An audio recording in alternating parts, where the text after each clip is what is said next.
नमस्कार दोस्तों, स्वागत है आपका अपने यूट्यूब चैनल सौर्य एकेडमी पे।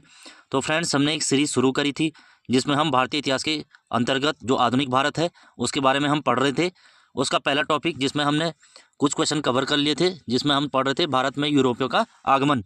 इसका एक पार्ट हो गया था, आज उसी को हम आगे बढ़ाएंगे, उसका पार्ट 2 करेंगे और इस चैप्टर को यहाँ पर समाप्त करेंगे। तो चलिए फ्रेंड्स, शुरू करते हैं। जिन्होंने इससे पहले का भाग नहीं देखा है वो प्लेलिस्ट में जाकर देख सकते हैं, और साथ ही साथ हमारे चैनल को सब्सक्राइब कीजिए, लाइक कीजिए और टेलीग्राम चैनल से जुड़कर पीडीएफ डाउनलोड कर सकते हैं। तो चलिए फ्रेंड्स, शुरू करते हैं। आज का फर्स्ट क्वेश्चन है, 30 सितंबर 1717 को मुगल बादशाह फारुखसियर द्वारा ब्रिटिश कंपनी के नाम जारी फरमान के संबंध में क्या सही है। देखिए फ्रेंड, मैंने इससे पहले क्लास में बताया था कि जो फारुखसियर है वो अंग्रेज़ों को बंगाल के अंदर कोठी लगाने का या फिर फैक्ट्री खोलने की अनुमति देता है। इसके बारे में भी मैंने बताया था कि जो हैमिल्टन नाम का एक अंग्रेज डॉक्टर है, हैमिल्टन, ये क्या करता है, जो फारुखसियर है उसके शरीर पर एक घाव होता है उसको ठीक करता है, जिसके बाद फारुखसियर खुश होकर बंगाल के अंदर व्यापार करने की अनुमति देता है और वहाँ के कुछ गाँव हैं उनको किराए पर लेने की अनुमति देता है। साथ ही साथ 3000 रुपये वार्षिक किराया लेता है और निःशुल्क व्यापार की छूट प्रदान करता है, जिसको कहा गया था सुनहरा फरमान। तो इसके बारे में कौन सा कथन सही है, कौन सा नहीं है, इसको हम पढ़ेंगे। तो पहला ऑप्शन है, इसके द्वारा कंपनी को केवल 3000 रुपये वार्षिक खराज पर निःशुल्क व्यापार करने का अधिकार मिला। बिल्कुल सही है, बिल्कुल दिया गया था। इसके बाद इसके द्वारा कलकत्ता के आसपास के गाँवों को किराए पर खरीदने की अनुमति मिली। ये भी सही है, इस फरमान के द्वारा मिला था। इसके द्वारा जो बंगाल के शाही मुद्रणालय यानी कि जहाँ सिक्के ढाले जाते थे, जो सिक्के बनते थे, सिक्का ढालने की अनुमति मिली। तो ये भी सही है। तो इसका राइट आंसर हो जाएगा ऑप्शन डी, उपर्युक्त सभी। जिसने इससे पहले की क्लास नहीं देखी है प्लेलिस्ट में जाकर देख सकते हैं। नेक्स्ट क्वेश्चन की ओर बढ़ेंगे। अगला क्वेश्चन है, कौन इंग्लैंड के सम्राट जेम्स प्रथम का राजदूत बनकर 1615 में मुगल बादशाह जहांगीर के दरबार में अजमेर पहुंचा था। देखिए फ्रेंड, ईस्ट इंडिया कंपनी की स्थापना जैसे मैंने बताया था 1600 ईस्वी में होती है, 31 दिसंबर 1600 को, और 1601 के अंदर ये भारत आती है और अंग्रेज़ों को भारत में व्यापार करने की अनुमति चाहिए होती है। अपनी जो व्यापारिक कोठी है उसको स्थापित करने की अनुमति चाहिए होती है, जिस कारण जो जेम्स प्रथम है अपना पहला राजदूत कैप्टन हॉकिंस को 1608 के अंदर भारत भेजता है। 1608 में ये सूरत पहुंचता है और 1609 अगले साल ये जहांगीर के दरबार में पेश होता है और भारत में व्यापार करने की अनुमति मांगता है, जिसे 1612 के अंदर जहांगीर स्वीकृत करते हैं। और साथ ही साथ जो विलियम हॉकिंस है उसको एक उपाधि भी देते हैं, इंग्लिश खान की। तो 1612 में स्वीकृत करते हैं और 1613 के अंदर अंग्रेज़ों की कोठी लगाई जाती है सूरत के अंदर। उसके बाद जो व्यापारिक छूट प्रदान करने के लिए फिर से जो जेम्स प्रथम है अपना दूसरा राजदूत भेजते हैं कि 1615 के अंदर। तो वो किसे भेजते हैं? Sir Thomas Roe. तो ऑप्शन बी सही उत्तर हो जाएगा, टॉमस रो। जो टॉमस रो हैं वो 1615 से लेकर 1619 तक भारत के अंदर रहते हैं। देखिए फ्रेंड, अगर हम बात करें रॉल्फ फिच था कौन? देखिए फ्रेंड, ये पहला अंग्रेज यात्री था जिसने भारतीयों के रहन सहन तथा वेशभूषा एवं रीति रिवाजों का पहली बार उल्लेख किया। तो प्रश्न आएगा, पहला अंग्रेज यात्री जिसने भारतीयों के रहन सहन, वेशभूषा और रीति रिवाजों का उल्लेख किया है कि भारत के अंदर कैसा कल्चर है, वहाँ के लोग कैसे दिखते हैं, तो इस सब का उल्लेख किया है रॉल्फ फिच ने। और ये किसके समय भारत आया था? तो ये 1588 में अकबर, जो बादशाह अकबर हैं उनके समय भारत आता है। ये भी आपको याद रखना है। साथ ही साथ आपको ये भी याद रखना है, ये भारत आते ही सबसे पहले आगरा पहुँचा, आगरा। उसके बाद जो अकबर का बसाया हुआ दूसरा शहर था फतेहपुर सीकरी। तो आगरा और सीकरी पहुंचने वाला पहला अंग्रेज भी यही था। देखिए फ्रेंड, ये आगरा और सीकरी आया और इसने आगरा और सीकरी को लंदन से बड़ा शहर बताया है। लंदन से बड़ा शहर बताया है। किसने बताया? Ralph Fitch. किसके समय आया? अकबर के समय आया। कब आया? तो 1588 के अंदर। तो यहाँ पर प्रश्न आता है, किस अंग्रेज यात्री ने आगरा और सीकरी यानी कि फतेहपुर सीकरी को लंदन से बड़ा शहर बताया है? तो वो बताया है किसने? Rolf Fitch. ऑप्शन ए, ये आपको याद रखना है। देखिए फ्रेंड, अगर हम बात करें मोरसेंट, तो मोरसेंट एक पुर्तगाली यात्री था जो अकबर के समय 1578 में भारत आया और यह अकबर के काबुल अभियान के दौरान उसके साथ था। काबुल अभियान यानी कि जब अकबर काबुल को फतेह करने निकला था उस समय उसके साथ कौन सा यात्री था? मोरसेंट, जो कि एक पुर्तगाली था और 1578 के अंदर भारत में आया था। नेक्स्ट क्वेश्चन है, 1632 में गोलकुंडा के किस सुल्तान ने अंग्रेजों के नाम सुनहला फरमान यानी कि गोल्डन फरमान जारी कर 500 पैगोड़ा वार्षिक कर के एवज में उन्हें गोलकुंडा राज्य के बंदरगाहों में स्वतंत्रता पूर्वक व्यापार करने की अनुमति दी? यानी कि कहने का अर्थ है, गोलकुंडा का वो कौन सा सुल्तान था जिसने अंग्रेजों को 500 वार्षिक पैगोड़ा पर जो गोलकुंडा राज्य के बंदरगाह थे वहाँ पर स्वतंत्रता पूर्वक व्यापार करने की अनुमति दी है? राइट आंसर हो जाएगा ऑप्शन ए, अब्दुल्ला कुतुब शाह। तो ये आपको याद रखना है, अब्दुल्ला कुतुब शाह कहाँ का सुल्तान था, तो गोलकुंडा का सुल्तान था। अगर हम बात करें आदिल शाह, तो आदिल शाह कौन था? देखिए फ्रेंड, भारत के अंदर पुर्तगाली साम्राज्य का वो जो वास्तविक गवर्नर था वो कौन था? अल्बुकर्क। मैंने पहले क्लास में पढ़ाया है अल्बुकर्क। ये क्या करता है? 1510 में बीजापुर के शासक तो कौन थे? आदिल शाह। इनसे क्या करता है? गोवा छीनता है, यानी कि लड़ाई होती है 1510 के अंदर, जिसमें पुर्तगाली जो गवर्नर है अल्बुकर्क, वो क्या करता है? गोवा को अपने अधिकार में ले लेता है, जो पुर्तगालियों का प्रमुख औपनिवेश था। अगर हम बात करें कुली कुतुब शाह, तो कुली कुतुब शाह कौन था? इसने हैदराबाद के अंदर चार मीनार का निर्माण कराया। चार मीनार कहाँ पर स्थित है? तो हैदराबाद में है। अगला है निज़ाम उल मुल्क। अगर हम निज़ाम उल मुल्क की बात करें तो इसने हैदराबाद राज्य की स्थापना की। हैदराबाद राज्य की स्थापना किसने की? निज़ाम उल मुल्क। इसका जो मूल नाम था चिनकुलिस खां था। चिनकुलिस खां किसका मूल नाम था? तो निज़ाम उल मुल्क का मूल नाम था। ये भी आपको याद रखना है। देखिए फ्रेंड, इसने हैदराबाद राज्य की स्थापना की और वहाँ पर एक वंश चलाया जिसका नाम था आसफ जाह वंश। आसफ जाह वंश, ये आपको याद रखना है। आसफ जाह वंश की स्थापना किसने की? निज़ामुल मुल्क या फिर चिनकुलिस खां। कहाँ पर की? तो हैदराबाद, जो कि मूसी नदी के किनारे है। ये भी आपको याद रखना है। नेक्स्ट है, भारत में ब्रिटिश उपनिवेशवाद के दौरान नए शहरों का प्रादुर्भाव हुआ। कलकत्ता, जो अब कोलकाता है, उन प्रथम शहरों में से एक था। निम्नलिखित में से कौन से गांवों से मिलकर कलकत्ता शहर बना था? देखिए, कहने का अर्थ ये है कि भारत में ब्रिटिश उपनिवेशवाद, यानी कि जब भारत के अंदर ब्रिटिश जो शासक हैं वो प्रवेश करते हैं, अपनी कंपनी लगाते हैं, तो नए नए शहरों का निर्माण किया उन्होंने, नए नए शहर बसाए हैं। उसमें से कलकत्ता एक था। तो जो कलकत्ता शहर है वो किन गाँवों में बसाया गया है? क्वेश्चन ये पूछ रहा है। देखिए फ्रेंड, अगर इसके बारे में बात करें तो ये कहानी शुरू होती है 1651 से। तो 1651 के अंदर क्या होता है? जो बंगाल के शासक हैं शाह सुजा, ये क्या करते हैं? बंगाल के अंदर अंग्रेजों को व्यापारिक छूट प्रदान करते हैं कि आप यहाँ पर व्यापार कर सकते हो, और इस छूट को यहाँ पर एक नाम दिया गया है जिसे कहा जाता था निशान। तो प्रश्न आता है, बंगाल के अंदर निशान क्या था? तो निशान, जैसे मैंने बताया, बंगाल के जो शासक थे शाह सुजा, इनके द्वारा व्यापारिक छूट की अनुमति दी गई थी अंग्रेजों को, जिसको कहा गया था निशान। पहला पॉइंट ये आपको याद रखना है। देखिए फ्रेंड, इसके बाद 1698 यानी कि 1698 के अंदर जो ब्रिटिश ईस्ट इंडिया कंपनी है वो 3 गांव 1200 रुपये वार्षिक किराए पर लेती है। तो वो 3 गांव कौन रहते हैं? सुतानाती, कालीकता और गोविंदपुर। जैसे ही ये इनको किराए पर लेगी तो यहाँ पर एक किले का निर्माण कराते हैं जिसका नाम है फोर्ट विलियम। फोर्ट विलियम किला कहाँ स्थित है? कलकत्ता में है, जहाँ पर बाद में फोर्ट विलियम कॉलेज की स्थापना की गई। तो फोर्ट विलियम, तो यहाँ पर एक किले का निर्माण होता है जिसका नाम है फोर्ट विलियम। देखिए फ्रेंड, अंग्रेजों के एक इंजीनियर होते हैं जिनका नाम है जॉब चार्नोक। ये क्या करते हैं? धीरे धीरे इन गांवों को शहर में बदलना शुरू करते हैं, यानी कि यहाँ का नगरीकरण करना शुरू करते हैं, जिसको बाद में कलकत्ता के नाम से जाना जाता है। तो ये आपको याद रखना है। फिर कलकत्ता शहर किसने बसाया है? तो जॉब चार्नोक इंजीनियर थे। नेक्स्ट है, सुमेलित कीजिए। तो एक जगह यात्री है, दूसरी जगह भारत के अंदर शासक हैं। पहला है जॉन मिल्डन हॉल, ये अकबर के समय आया था। ये बिल्कुल सही है, 1503 के अंदर अकबर के समय आता है। विलियम हॉकिंस, ये जहांगीर के समय में आया था, ये जैसे मैंने पढ़ाया है पहली क्लास में। ऑप्शन सी है जॉन सरमैन, ये फारुखसियर के समय आया था। और डी है फ्रांसिस बर्नियर, तो ये शाहजहाँ के समय आया था। तो इसका राइट आंसर हो जाएगा 1, 2, 3, 4, सारे सही है ना। देखिए फ्रेंड, इनके बारे में हम जो एक्स्ट्रा फैक्ट है उनको नोट करते हुए चलेंगे।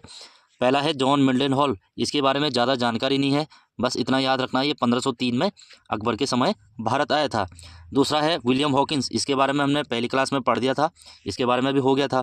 तीसरा है जॉन सरमैन, ये फारुखसियर के समय भारत आता है। देखिए फ्रेंड, अभी हमने एक क्वेश्चन पढ़ा था और पहली क्लास में भी मैंने बताया था कि फारुखसियर को एक घाव होता है और उसका इलाज करने कौन आता है? हैमिल्टन आता है, जो उसका इलाज ठीक करता है। बाद में जो फारुखसियर है अंग्रेज़ों को व्यापार करने की अनुमति देता है।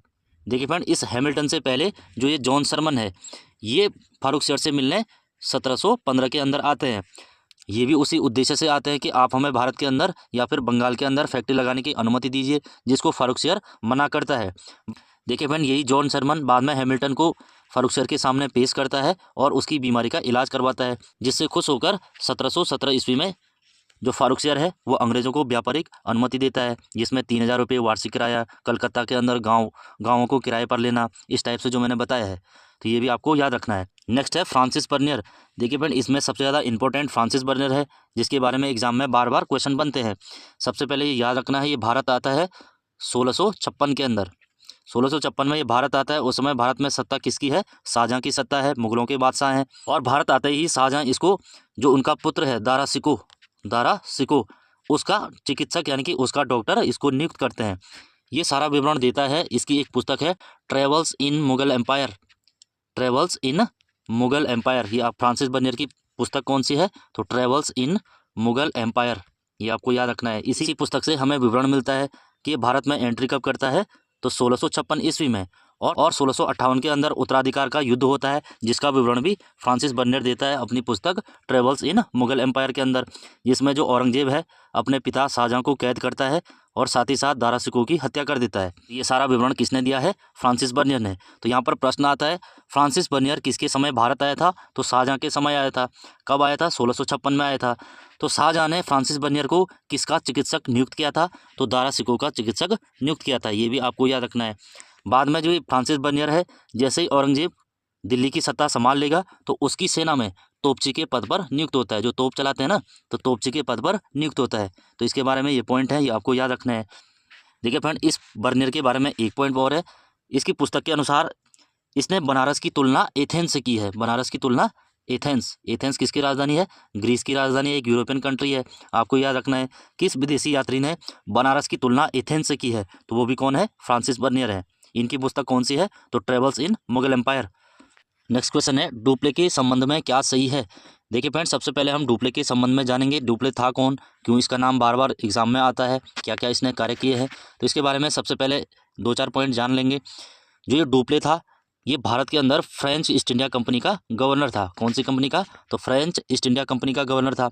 इसके समय कर्नाटक युद्ध होते हैं। कर्नाटक युद्ध इससे पहले की क्लास में मैंने पढ़ाया है, जिन्होंने नहीं देखा वो जाके देख सकते हैं। उसमें मैंने बताया है कब होता है, इनका कारण क्या था, कौन सी संधि के तहत ये समाप्त होते हैं। उसका ज़्यादा इसमें वर्णन नहीं करेंगे। इसमें उन्हीं चीज़ों को पढ़ेंगे जो डुप्ले के संबंध में यहाँ पर दिए गए हैं।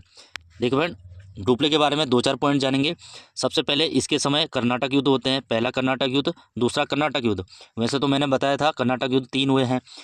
देखिए फ्रेंड, कर्नाटक युद्ध किसके बीच हुए हैं? फ्रांस और इंग्लैंड के बीच हुए हैं। तो पहले कर्नाटक युद्ध के दौरान जो डुप्ले है वो फ्रेंच गवर्नर था, जबकि इंग्लिश गवर्नर कौन था? Major Stringer. मेजर स्ट्रिंगर ये इंग्लिश या फिर अंग्रेज गवर्नर था। इनके बीच ये युद्ध होता है जिसमें डुप्ले की विजय होती है। अगर हम बात करें, इसके बाद होता है दूसरा कर्नाटक युद्ध। इसमें भी डुप्ले गवर्नर रहता है और अंग्रेजों की तरफ से रहता है रॉबर्ट क्लाइव। Robert Clive. तो रॉबर्ट क्लाइव, जिसको स्वर्ग से उत्पन्न सेनापति कहा गया है, तो रॉबर्ट क्लाइव क्या करता है? डुप्ले को यहाँ पर पराजित करता है, जिससे जो फ्रांस सरकार है वो नाराज हो जाती है और डुप्ले को वापस बुलाती है। इसकी जगह गोहेडू इसको भारत भेजा जाता है गवर्नर बना के, और ये रॉबर्ट क्लाइव के साथ संधि करता है। ये संधियाँ भी मैंने बताई थी। और तीसरा जो कर्नाटक युद्ध होता है, उस समय जो फ्रेंच गवर्नर है वो कौन है? लाली। फ्रेंच गवर्नर लाली हैं। और उस समय जो तीसरे अंग्रेज गवर्नर हैं वो कौन है? आयरकूट। आयरकूट। तो ये भी आपको याद रखना है। आयरकूट अंग्रेजों का जो तीसरा गवर्नर था, उसके समय तीसरा कर्नाटक युद्ध हुआ है।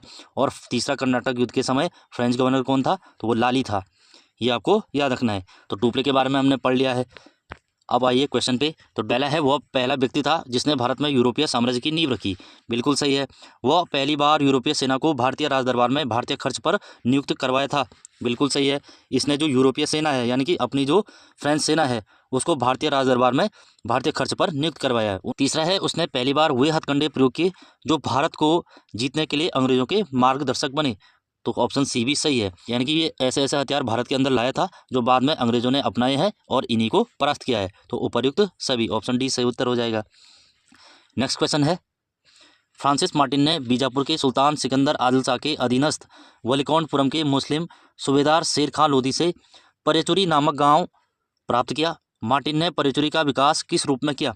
देखिए फ्रेंड्स, सबसे पहले क्वेश्चन समझना जरूरी है। तो जो ये फ्रांसिस मार्टिन है, इसके बारे में है कि जो फ्रांसिस मार्टिन है बीजापुर का जो सुल्तान है आदिल शाह, इसके जो अधीनस्थ यानी कि इसके नीचे जो काम करते हैं, तो वो कौन सा राज्य है? तो वलिकोंडपुरम। तो वहाँ का जो सूबेदार है शेर खां लोधी, तो इससे इसने एक गांव प्राप्त किया जिसका नाम था परेचुरी। मार्टिन ने क्या किया बाद में? ये परेचुरी का विकास किस रूप में किया? तो इसका राइट आंसर हो जाएगा ऑप्शन ए, पांडिचेरी। देखिए फ्रेंड, इससे पहले हम इसके बारे में जानेंगे फ्रांसिस मार्टिन था कौन, क्या क्या इसने भारत के अंदर कार्य किए हैं, अपनी सत्ता स्थापित करने के लिए कौन कौन से कदम उठाए हैं। देखिए फ्रेंड, ये कहानी शुरू होती है 1674 से। 1674। 1674 में क्या होता है कि जो फ्रांसिस मार्टिन है वो भारत में फ्रेंच गवर्नर बन के आता है, फ्रेंच कंपनी का गवर्नर। ये गवर्नर बनते ही जो वलीकोणपुरम है वहाँ के जो मुस्लिम शासक है या सूबेदार है शेर खान लोदी, किसका अधीनस्थ है ये या किसके नीचे काम करता है, तो सिकंदर आदिल शाह के नीचे काम करता है। ये सबसे पहले शेर खान लोदी से मुलाकात करता है और शेर खान लोदी से मित्रता करता है, जिस मित्रता के बदले जो शेर खान लोदी है वो परेचुरी नामक गाँव गिफ्ट करता है किसको, फ्रांसिस मार्टिन को। बाद में जो फ्रांसिस मार्टिन है इसको पांडिचेरी के रूप में विकसित करता है, पांडिचेरी जो आज का पुदुचेरी है ना, तो इसी रूप में इसको विकसित करता है, तो उसी का नाम पड़ता है पांडिचेरी। तो पांडिचेरी का पुराना नाम क्या है, पर्युचेरी, ये भी आपको याद रखना है। देखिए फ्रेंड, पांडिचेरी को बसाने के कारण जो फ्रांसिस मार्टिन है इसको क्या कहा जाता है, फादर ऑफ पांडिचेरी या पांडिचेरी का जनक या पांडिचेरी का पिता। प्रश्न आएगा पांडिचेरी का पिता किसे कहा जाता है, तो फ्रांसिस मार्टिन। फ्रांसिस मार्टिन ने पांडिचेरी कब बसाया है, तो 1674 1674। फ्रांसिस मार्टिन ने जो पांडिचेरी है या फिर परेचुरी गांव है किससे प्राप्त किया था, तो शेर खान लोदी से प्राप्त किया था। शेर खान लोदी किसके अधीन काम करता था, तो आदिल शाह। कौन सा आदिल शाह, तो सिकंदर आदिल शाह। कहाँ का शासक था, तो बीजापुर का शासक था। तो ये आपको याद रखना है। देखिए फ्रेंड, 1674 से लेकर और 1 नवंबर 1954, 1 नवंबर 1954 जो पांडिचेरी है वो फ्रेंच सरकार के अधीन रहता है और 1954 में ये भारत सरकार को सौंप दिया जाता है। स्वतंत्रता के बाद भारत सरकार इस पर कब्जा करती है। पांडिचेरी है उसके 4 जिले हैं, 4 कौन कौन है ये भी आपको पढ़ना है।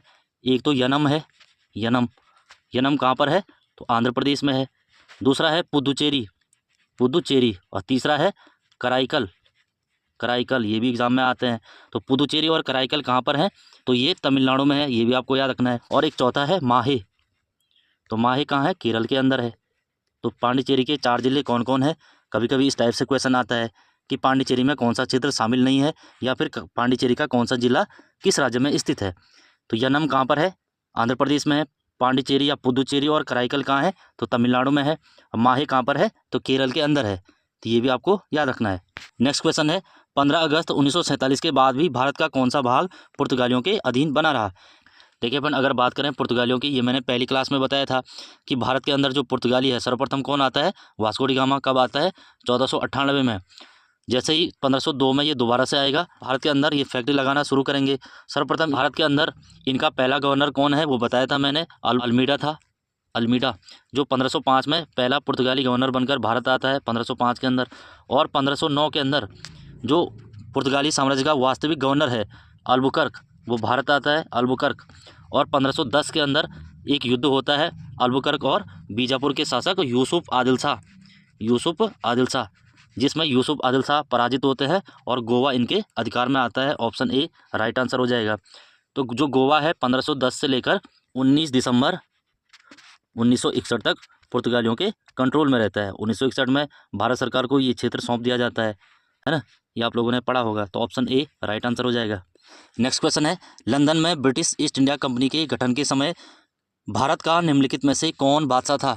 यानी कि जब लंदन के अंदर ब्रिटिश ईस्ट इंडिया कंपनी की स्थापना हो रही थी या हुई थी, उस समय भारत पर किसका शासन था, भारत के बादशाह कौन थे, तो मुगल बादशाह अकबर थे। ऑप्शन ए राइट आंसर हो जाएगा। और ईस्ट इंडिया कंपनी की स्थापना की बात करें तो ये मैंने बताया था कब हुई थी, तो 31 दिसंबर सन 1600 ईस्वी को, और भारत में ये आई है 1601 ईस्वी में। नेक्स्ट क्वेश्चन है गोडेयू की संधि या पांडिचेरी की संधि 1755 से कौन सा युद्ध समाप्त हुआ।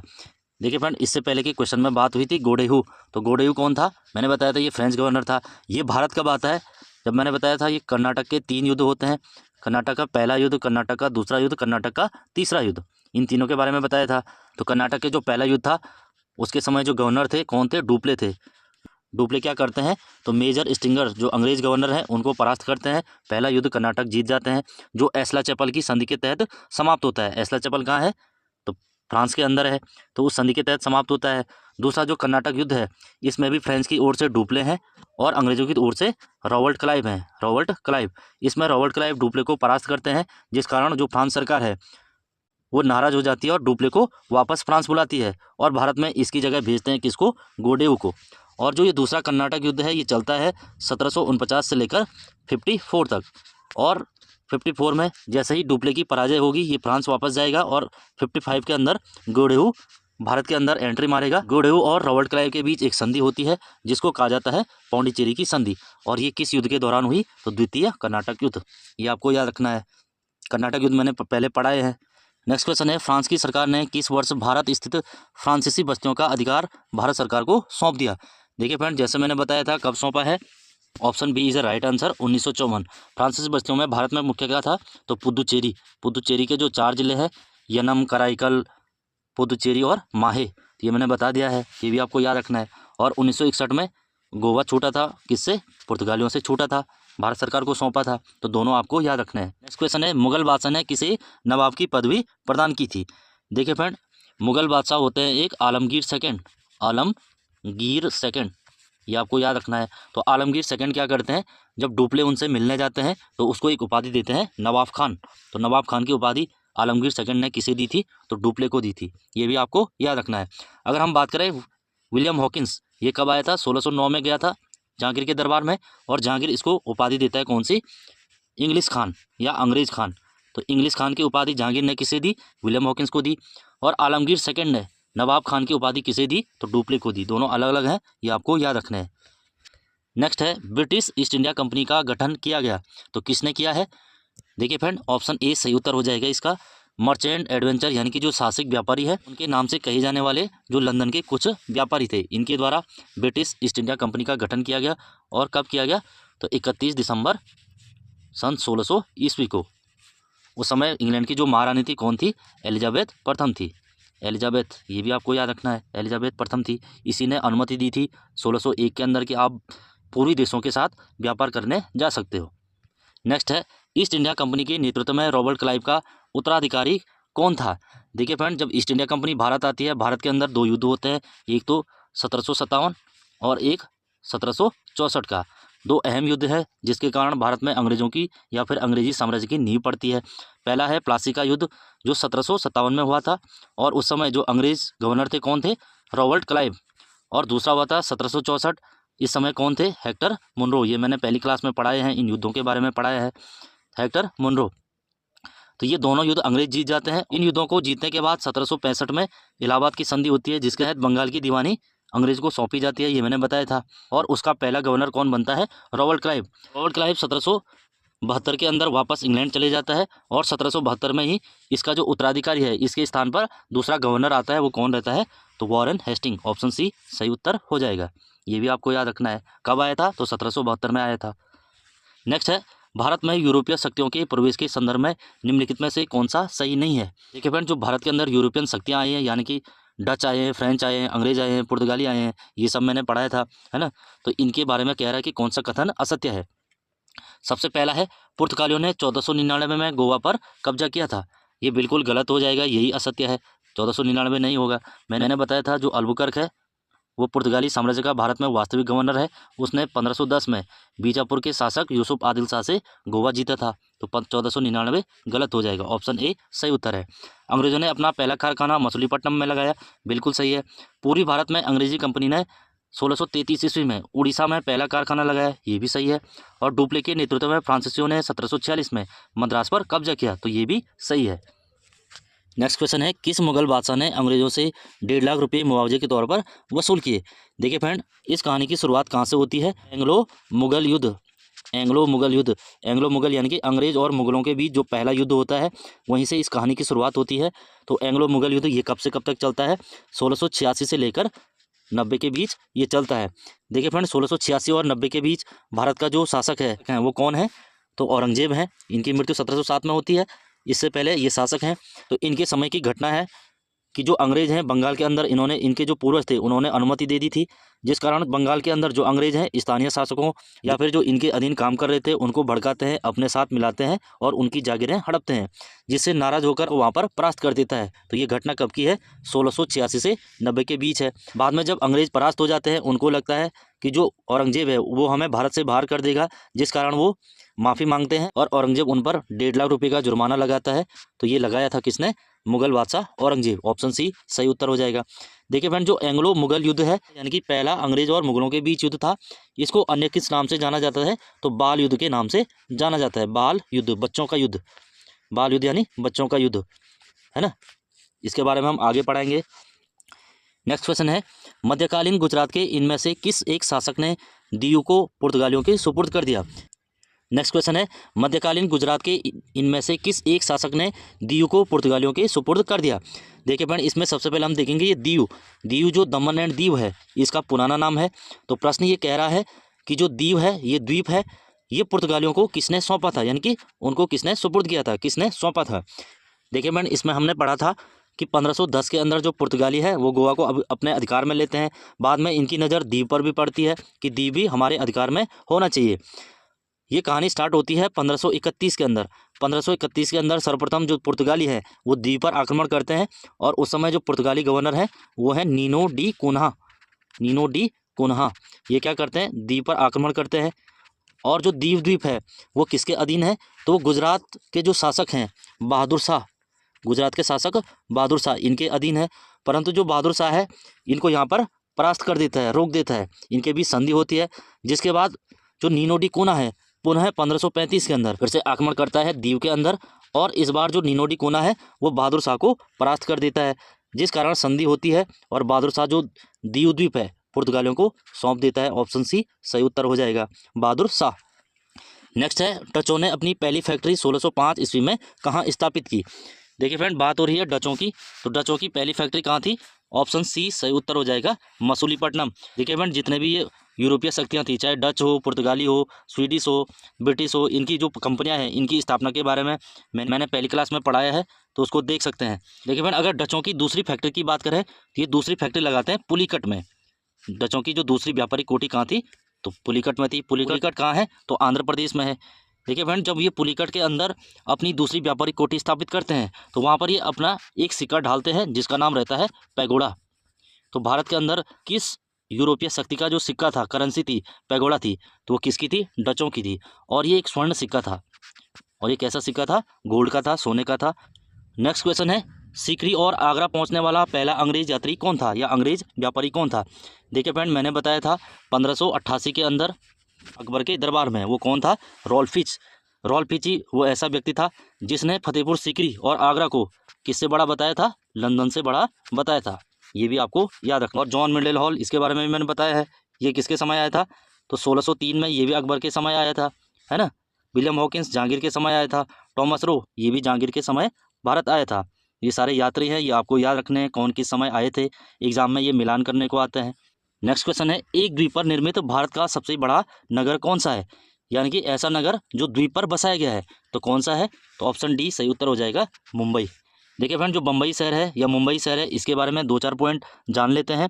ये कहाँ से आया है, कैसे इसकी शुरुआत हुई है, या फिर किसने इसको बसाया है। देखिए फ्रेंड, ये कहानी स्टार्ट होती है 1661 से। 1661 में क्या होता है, जो पुर्तगाली राजकुमारी है कैथरीन ऑफ ब्रेगेंजा, ये कौन है, पुर्तगाली राजकुमारी है। इसकी शादी होती है ब्रिटेन के राजकुमार चार्ल्स सेकंड से।